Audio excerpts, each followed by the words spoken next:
আসসালামু আলাইকুম রহমতুল্লাহি ওবারাকাতুহু।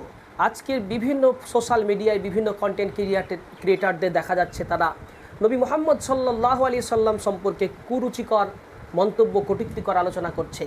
যেমন নাজিয়া ইলাহি খান নাম এমন দিয়েছে, মানে হচ্ছে যেন জান্নাত থেকে ঘুরে এসেছে। এমন বিভিন্ন ধরনের সুনামধারী, নামধারী মুসলমান, মুসলিমা নাম দিয়ে চলা কিছু নারী আছে যারা, কিছু পুরুষ আছে যারা এইভাবে নবী মুহাম্মদ সাল্লাল্লাহু আলাইহি সাল্লামকে অপমানিত করে মাঝে ক্ষেত্রেই। ঠিক ওই রকমভাবে পৃথিবীর বিভিন্ন নাস্তিক, বিভিন্ন মুশরিক, কাফির তারাও আমার নবী মুহাম্মদ সাল্লাল্লাহু আলাইহি সাল্লামের বিরুদ্ধে বলতে কম করে না। যে নবী 63 বছরের জীবনে ইচ্ছা করেও কখনো মিথ্যা কথা বলেননি, তার ব্যাপারে মিথ্যা আরোপ করা, তার ব্যাপারে মিথ্যা করে বিভিন্ন রকমের নবীজিকে দুশ্চরিত্রের অধিকারী বানানো মানুষ একমাত্র পৃথিবীর শ্রেষ্ঠ, পৃথিবীর নিকৃষ্ট মিথ্যাবাদীরাই বলতে পারে।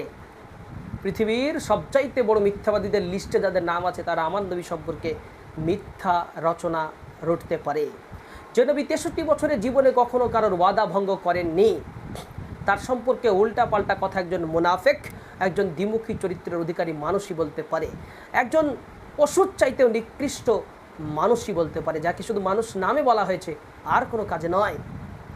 এই জন্য বলবো ভাইরা আমার, নবী মুহাম্মদ সাল্লাল্লাহু আলাইহি সাল্লামের পক্ষে যতদিন বেঁচে আছেন ঈমানের সঙ্গে, আপনাকে যখন নবীজির সম্পর্কে কুরুচিকর মন্তব্য করা হবে আপনাকে অবশ্যই গর্জে উঠতে হবে।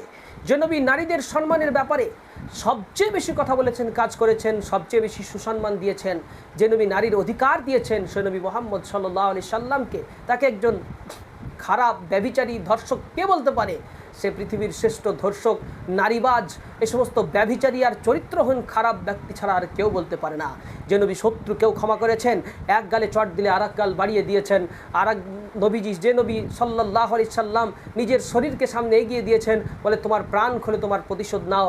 সে নবী মুহাম্মদ সাল্লাল্লাহু আলাইহি ওয়াসাল্লামকে যারা আজকে ব্যভিচারী বলে, যারা আজকে ধর্ষক বলে, তারা পৃথিবীর শ্রেষ্ঠ ধর্ষক, পৃথিবীর শ্রেষ্ঠ ব্যভিচারী। মনে রাখো, শুনে রাখো ভাইরা আমার, মনে রাখো সে সমস্ত শত্রু যারা আজকে আমার নবীর বিপক্ষে কথা বলতে শুরু করেছে, তারা খুব খেয়াল করে শুনে রাখবে যে নবী মুহাম্মদ সাল্লাল্লাহু আলাইহি সাল্লামের বিরুদ্ধে যত কথা বলবে তোমরা, যত বেশি উস্কানি দেবে, যত বেশি তোমরা মনে রাখবে, তত বেশি আমার নবী মুহাম্মদ সাল্লাল্লাহু আলাইহি সাল্লামের চরিত্র সারা পৃথিবীতে ফুটে উঠবে।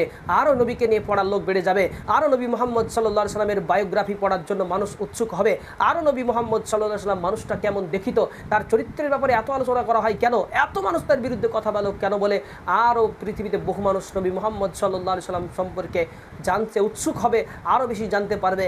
মনে রাখবে, যত বেশি উস্কাবে তত বেশি ক্ষতিগ্রস্ত হবে। এই জন্যে খুব সাবধান।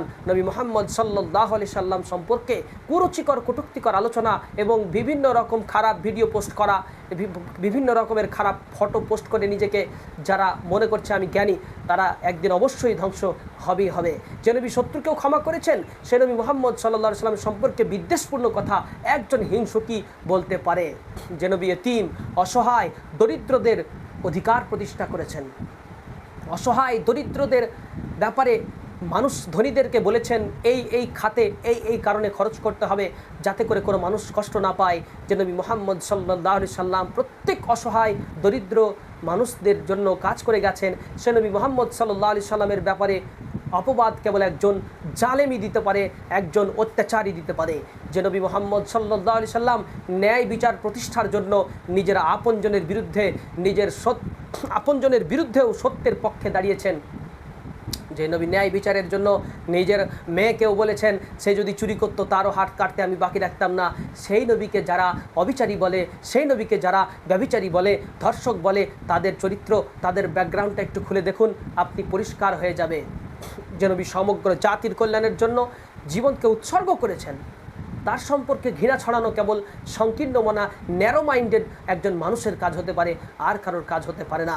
যে নবীর চরিত্রের সাক্ষ্য দিয়েছেন বন্ধু শত্রু নির্বিশেষে সবাই বলেছেন, কাফের থেকে শুরু করে, মুশরিক থেকে শুরু করে, বেঈমান থেকে শুরু করে সারা পৃথিবীর মানুষ সেই সময় বলেছেন এই মানুষটি আমিন আর সাদিক, এই মানুষটি সত্যবাদী, আমানতদার, জীবনে কারোর কোনোদিন খেয়ানত করেনি।